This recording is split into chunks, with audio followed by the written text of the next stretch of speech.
Ju ftojmë të ndiqni programin Moment Vendimtar me Dr. David Jeremiah. Ky program shpall fjalën e pandryshueshme të Perëndisë tek individët dhe familjet që jetojnë në një botë që ndryshon çdo ditë. Dr. David Jeremiah është themeluesi i shërbesës ndërkombëtare radiofonike dhe televizive Moment Vendimtar.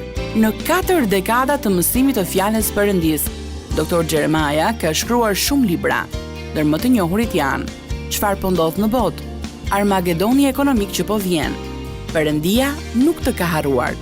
Të kuptojmë 66 librat e Biblës. Mësimi i shëndosh biblik është thelbi i shërbesës së Dr. David Jeremiah. Ndaj mos u misni asnjë nga programet e tij. Çfarë do të thotë që ti jesh plotësisht i angazhuar me Perëndin? Si mundet madje të flasim me të? Si ta duam Perëndin? Si ta angazhohemi me Perëndin? Dua të them se Perëndia është frym. Unë jam prej mishit dhe gjaku, unë nuk mund ta përqafoj atë.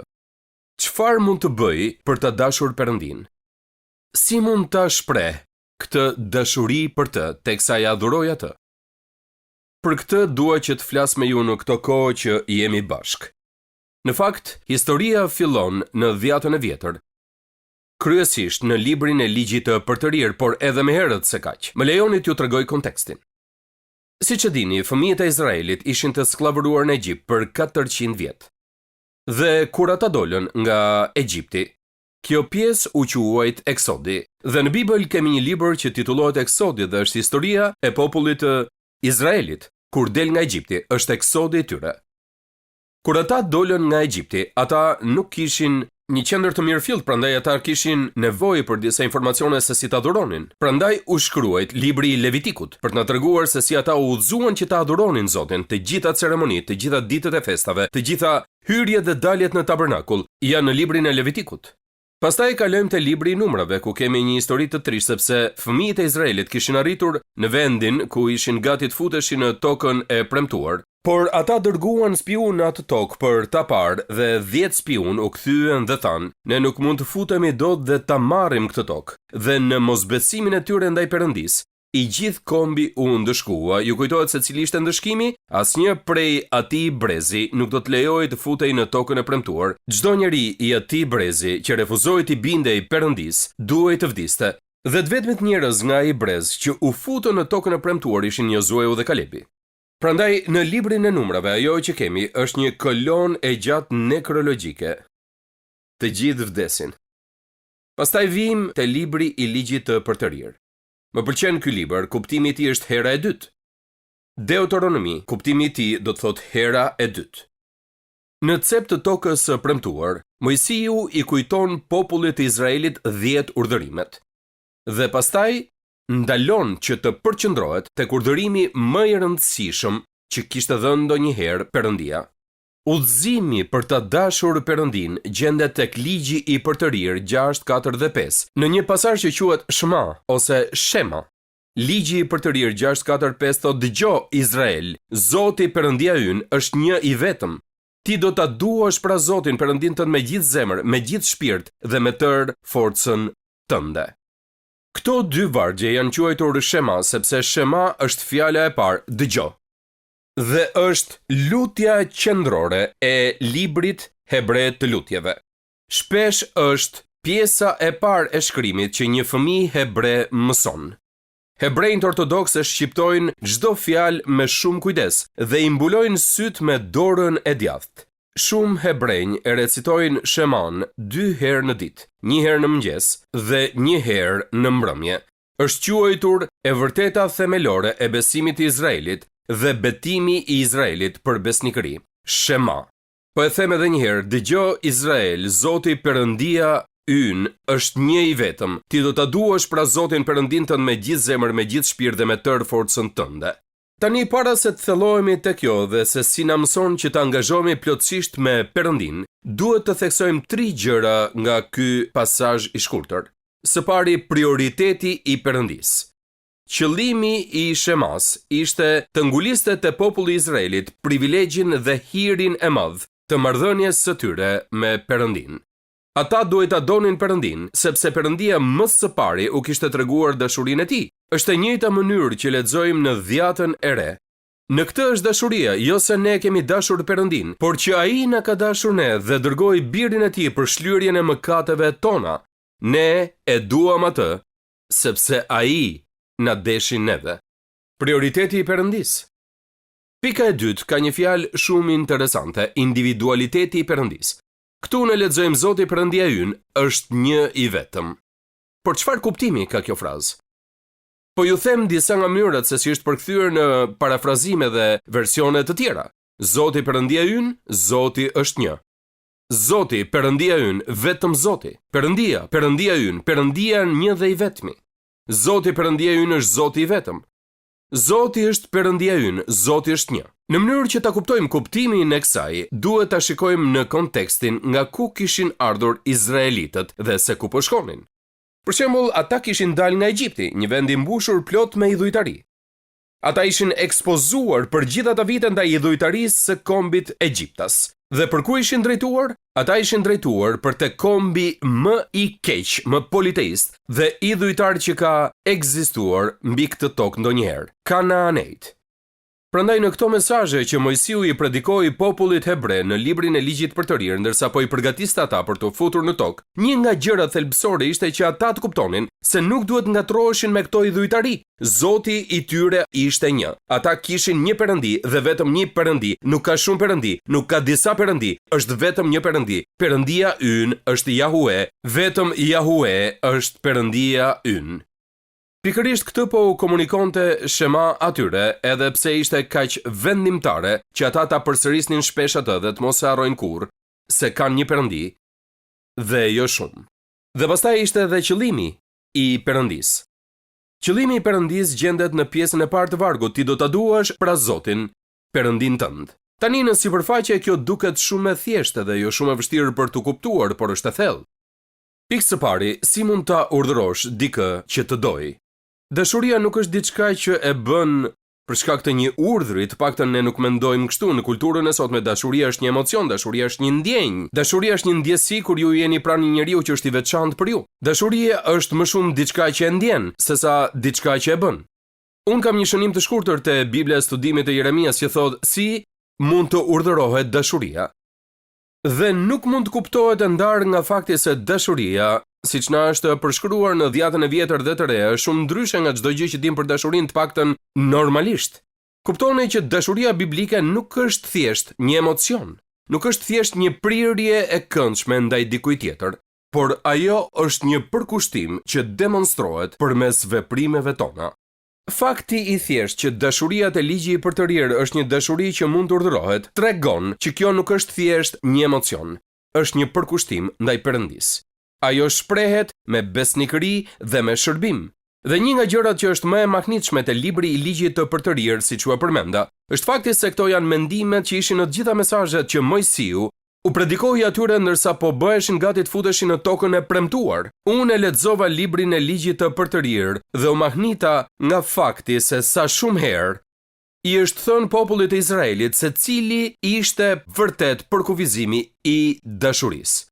Nuk mund t'ju tregoj shumë nga këto vargje, por mund t'ju tregoj mjaftueshëm sa të kuptoni se për çfarë kam fjalën. Nuk do t'ju kërkoj që të më ndiqni në Bibël këtë herë, por më ndiqni në ekran. Do t'i përmend këto vargje sa më shpejt që të mundem, por dua që të kuptoni ndërsa i shihni ato në ekran, lidhjen mes dashurisë për Perëndin dhe të qenit i bindur ndaj tij. A jeni gati? Le të fillojmë. Dhe tani o Izrael, çfarë kërkon nga ti Zoti, Perëndia yt? Të kesh frikë nga Zoti, Perëndia yt. Të ecësh në të rrugët e tij, ta duash dhe ti shërbesh Zotit. Duaje pra Zotin Perëndin tënd dhe respektoj gjithnjë rregullat e tij, statutet e tij, dekretet e tij dhe urdhrimet e tij.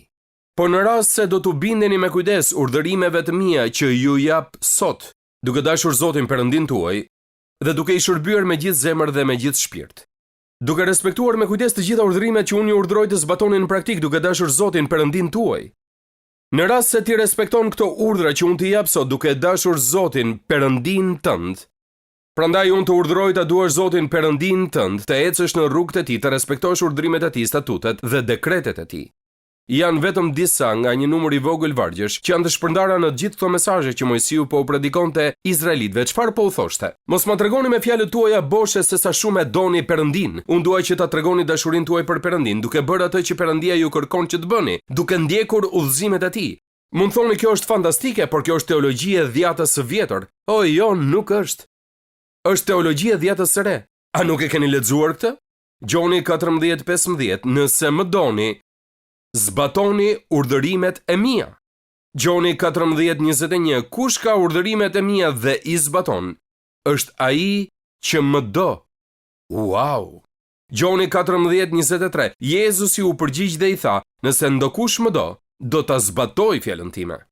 1 Gjoni 5:3. Sepse kjo është dashuria e Perëndis, që ne të zbatojmë urdhërimet e tij dhe urdhërimet e tij nuk janë të rënda. Udhëzimi për ta dashur Perëndin është thjesht një kujtesë për ne, se edhe pse është shumë e rëndësishme që ta shprehim dashurinë tonë për Perëndin me gojë, ky nuk është thelbi i dashurisë për Perëndin.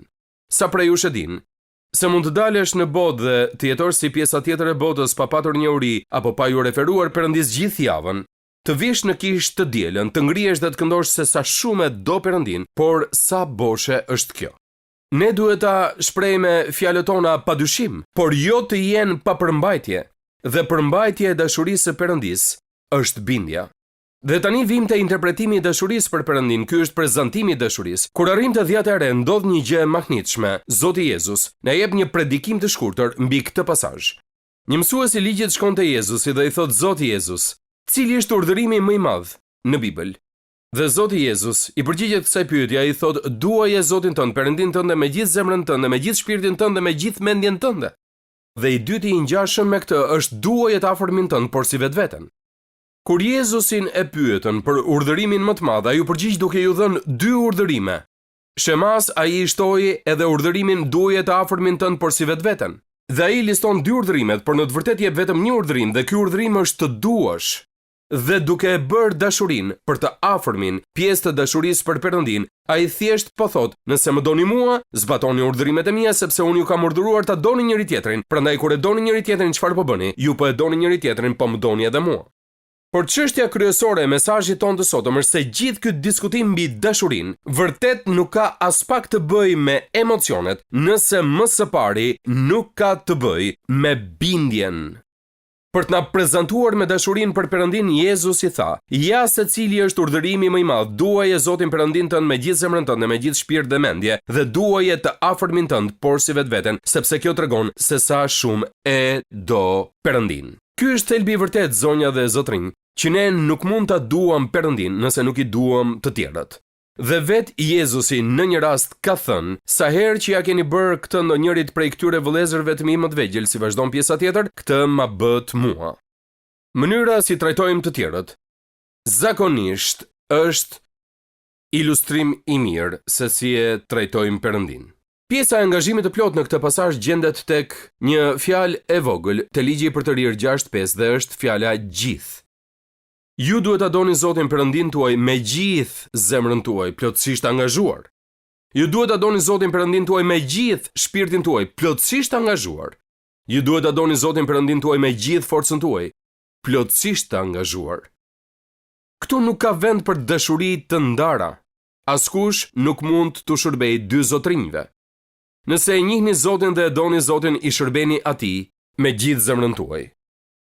Vini re se në këtë pasazh na tregohen 3 gjëra që janë pjesë e dashurisë sonë për Perëndin. Ta duam Perëndin me gjithë zemrën tonë. Zemra në dhjatën e re dhe në dhjatën e vjetër, jo domosdoshmërisht, është ajo që ne mendojmë sot për zemrën. Zemra përfaqësonte qendrën e urdhërimit në jetën tonë.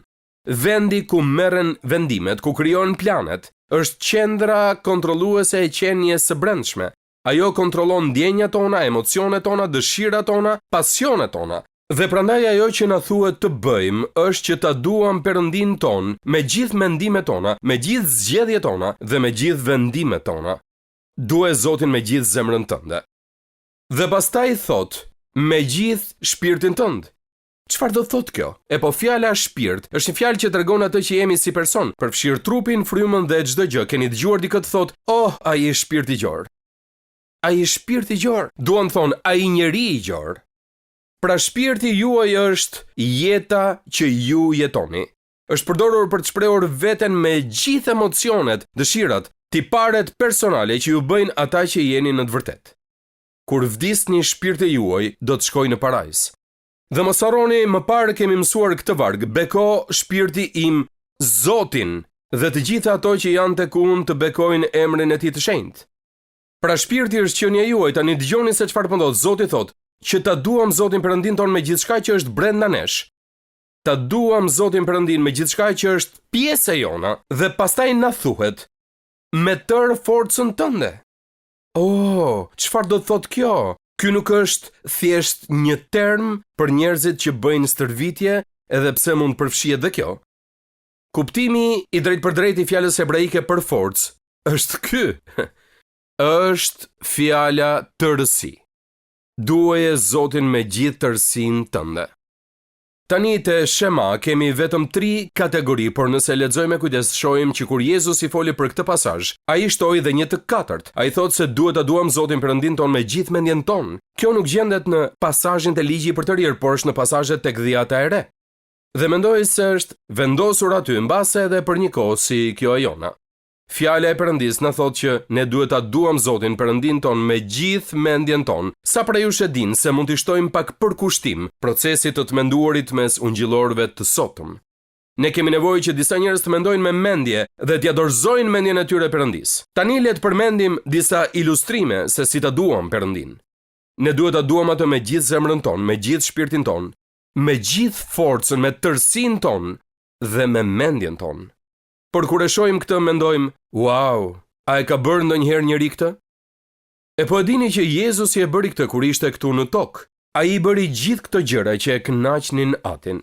Ai erdhi këtu për të jetuar plotësisht nën kontrollin e plot të Atit. Ai nuk mëkatoi kurrë. Ai eci në mënyrë të përsosur në këtë tokë. Pra Zoti Jezus është shembulli më i madh, por dua që ta vendos atë më njanë dhe ta veçoj, sepse ne nuk jemi Jezus Krishti. Dhe ne nuk jemi në kategorinë e tij. A ka patur ndonjë tjetër që e ka dashur Zotin kështu? Unë dua t'ju jap disa shembuj që më kanë prekur në zemër. Së pari, nuk e di se si e kishte emrin kjo grua. Ajo ka një titull të keq në Bibël. Ajo quhet gruaja me reputacionin e keq. Dhe Bibla na thot te Luka 7 se ajo u shfaqi një ditë gjatë një dreke kur Jezus i kishte shkuar në shtëpinë e një fariseu. Dhe ajo hap një enë që kishte një vaj ermir shumë të shtrenjtë që ajo e mori me vete, dhe pasi bie duke qarë në këmbët e Jezusit, e derdh vajin në këmbët e tij, dhe pasi ja fshin këmbët me flokët e saj, ajo ja vajos me vaj. Më lejoni të shtoj edhe këtë dimension mënyrës se si ta duam Perëndin. Sekreti për të dashur shumë Perëndin gjendet te meditimi mbi borxhin e pamatshëm që Jezusi pagoi për ju, dhe sa shumë në mëshirën dhe hirin e tij ju po jetoni. Një nga gjërat që duhet bëjmë gjithmonë ndërsa marrim darkën e Zotit, dhe unë përpiqem t'ju inkurajoj dhe t'ju udhëzoj që ta bëni këtë, është të kujtojmë se çfarë ka bërë Jezus Krishti për ne. Është vërtet një gjë e mirë të kujtojmë se nga kemi ardhur, dhe se si do t'ishim nëse nuk do ta njihnim Jezusin, se si do t'ishin jetët tona nëse nuk do ta njihnim Perëndin, dhe në mes të gjithë këtyre të mbajmë mend sa të bekuar jemi, dhe kur ne bëjmë këtë, do të duam shumë. Pra kemi këtë grua me reputacion të keq, dhe pastaj nuk mund ta mbyll një histori mbi dashurinë pa ju folur për personin tim të parapëlqyer në Bibël, një njeri që quhej Pjetër. E dua Pjetrin se më bën të ndihem më mirë. Pjetri gjithmonë ishte ai i katranosi shumë gjërat, apo jo? Dhe pastaj te Gjoni 21 kemi një pasazh të mrekullueshëm ku Zoti Jezus del në breg të detit dhe fillon të flasë me Pjetrin. Dhe Zoti vërtet po e riafirmon atë dhe po e riemëron atë. Por kemi edhe një bashkëbisedim të shkurtër me Zotit dhe Pjetrit, dhe dua që ta dëgjoni me shumë kujdes këtë. Unë e pash këtë javë për herë të parë me një sy krejt tjetër. Mbasi kishin ngrënë, Jezusi tha Simon Pjetrit: "Simon nga Jona, a më do ti mua më shumë se këta?" Ju përgjigj: "Po Zot, ti e di se unë të dua." Jezusi i tha: "Kulloti qengjet e mi." Përsëri e pyeti për herën e dytë: "Simon nga Jona, a më do ti mua?" Ju përgjigj: "Po Zot, ti e di se unë të dua." Jezusi i tha: "Ki kujdes për delet e mia." E pyeti për të tretën herë: "Simon nga Jona, a më do ti mua?" Pjetri u trishtua pse e pyeti për të tretën herë: "A më do ti mua?" Dhe ju përgjigj: "Zot, ti di çdo gjë, ti e di se unë të dua." Jezusi i tha: "Kulloti delet e mia." Tani pa u futur në shumë detaje, më lejoni t'ju them se thelbi i gjithë kësaj historie qëndron në fjalët që Jezusi përdori dhe fjalën që përdori Pietri. Jezusi e pyeti Simon Pietrin: "A më agape?" Kjo është fjala greke për dashurinë. "A më agape ti mua?" Kjo do të thotë: "A më do ti plotësisht?" A je plotësisht i angazhuar me mua? Dhe Pietri i përgjigjet me fjalën Fileo: "Zot, ti e di se unë të dua." Dhe Zoti i thot Pietër: "Më lejo të të bëj sërish një pyetje, a më agape ti mua, a më do vërtet mua?" Dhe Pietri thot: "Zot, ti e di se unë të dua." Dhe unë kam vrarë mendjen se pse do të bënte Pietri këtë. Pse nuk e pranonte fjalën që përdori Jezusi dhe së fundmi sot kuptova se ai kishte shkelur gjithë përmbajtjen e dashurisë agape, sepse nuk kishte bërë gjërat që ju thanë të bënte. Në fakt, ai e tradhtoi krejtësisht Zotin në 3 raste të ndryshme. Pietri e dinte se dashuria ishte më shumë se sa fjala që ti thua. "Pra Pietër, nëse do vërtet të më duash, shko dhe bëj atë që të them unë, kulloti delet e mia, kulloti qengjat e mi. Dhe pastaj do t'i mësosh të tjerëve dhe vetes se çfarë do të thotë ta duash Perëndin." E dini, si përgjigje ndaj të gjitha këtyre për dashurinë, kemi një ilustrim interesant, që vetëm një herë në dhjetën e vjetër na tregohet për dikë që e deshi Perëndin. Do t'ju tregoj se ku është ky pasazh. Është tek 1 Mbretërve 3:3, Salomoni e donte Zotin. Në asnjë vend tjetër të dhjetës së vjetër nuk na thuhet Davidi e deshi Zotin, Jonathani e deshi Zotin, Samueli e deshi Zotin, nuk na thuhet askund. Është edhe më mbreslënse në dritën e tendencave të tanishme të përlëvdimit dhe adhurimit që fjala dashuroj kur nuk është në veten e parë njëjës kur bëhet fjalë për Perëndin. Askush, as edhe psalmisti, nuk ka deklaruar kur që ai ose ajo e donte Jahuen. Nga fjalët e Mojsiut, ne mësojmë se spiritualiteti lind nga zemra dhe pastaj shtrihet në gjithë jetën. Njerëzit e Biblës e kuptonin se sa gjë madhështore ishte të thoshe se e doje Perëndin, sepse ishte më shumë se sa thjesht fjalë që rimonin me njëra tjetrën dhe që krijonin lirika. Por kjo përfaqësonte jetën e tyre. Dhe nuk po them që ne nuk duhet i themi kur Zotit se duam atë, por po them se kur ne i themi Zotit që duam atë, ne duhet të mendojmë për përmbajtjen që e shoqëron këtë. Kur ne i këndojmë Zotit: "Zot, unë të dua ty", ne duhet kuptojmë se ajo që po themi në të vërtetë është: "Unë të dua ty aq shumë sa do të bëj atë që ti më thua të bëj. Unë do të jem i bindur ndaj teje, unë do të të nderoj ty jo vetëm me gojën time, por edhe me jetën time." Fjalët e Mojsiut na mësojnë se spiritualiteti lind nga zemra dhe pastaj shtrihet në gjithë jetën tonë. Dhe ata që pretendojnë se janë fetar, priren që të jenë objekti 2 çështjeve të ndryshme. Së pari janë disa njerëz që trajtojnë spiritualitetin sikur të ishte një gjë krejtësisht private dhe askush nuk ka pse të di gjë për atë që po ndodh në zemrën e tyre. Jam vetëm unë dhe Perëndia dhe nuk ka çu duhet të tjerëve. Pastaj kemi disa të tjerë që nuk kanë asgjë për brenda për të cilën të flasin, por janë vetëm të jashtëm, vetëm po pozojnë për të tjerët. Por shfaqet Mojsiu dhe thotë: "Jo, dëgjo Izrael, Zoti, Perëndia ynë është një i vetëm, ti ke vetëm një Zot. Ti duhet ta duash atë me gjithë zemrën tënde, duke dashur Perëndin së brendshmi, me gjithë shpirtin tënd, duke dashur Perëndin së jashtmi, me gjithë forcën tënde, duke dashur Perëndin me gjithë tërësinë tënde. Duaje Perëndin me gjithë mendjen tënde." Mund t'ju tregoj një sekret? Shumicën e jetës ime, si shumica prej jush, gjithmonë kam kuptuar se njihja Perëndin dhe që e doja Perëndin dhe që do doja të vazhdoja të bëja atë që po bëj. Por a nuk keni dyshime ndonjëherë? Unë gjithmonë: "Zot, e di që nuk të dua ashtu siç duhet." Çfarë do thotë kjo? Deri në kohët e fundit nuk kuptonte se nuk lutem aq sa duhet. Nuk dëshmoj aq sa duhet. Ju e dini listën, të gjitha këto gjëra. Dhe pastaj gjatë këtyre javëve dhe ditëve të fundit fillova të kuptoja se kur bëj atë që Perëndia më thret të bëj, unë po e dua Perëndin. Amen. Po ashtu edhe ju. Amen. Ju mund mos e doni Perëndin aq sa duhet ta doni, por me shumë mundësi po e doni Perëndin më shumë nga sa mendoni.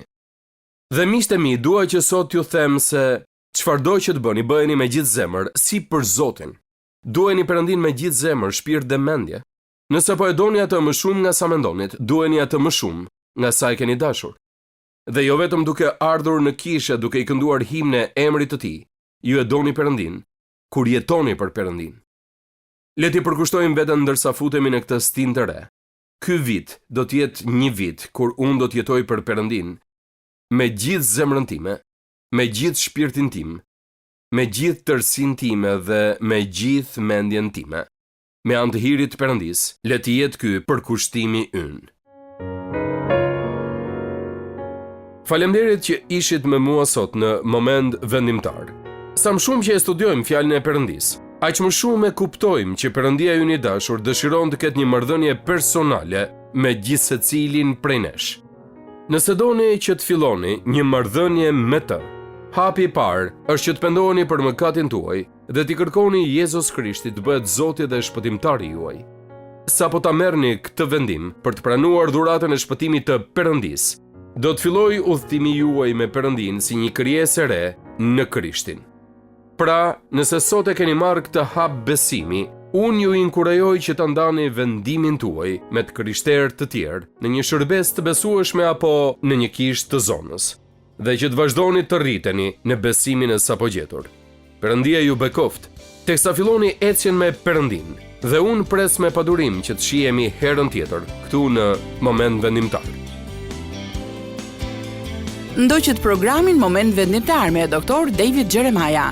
Rikthehemi sërish tek ju javën e ardhshme me një tjetër mesazh për fuqinë e jashtëzakonshme të fjalës së Perëndis, që ndryshon jetën tona përgjithmonë. Deri atëherë, miru dëgjofshim.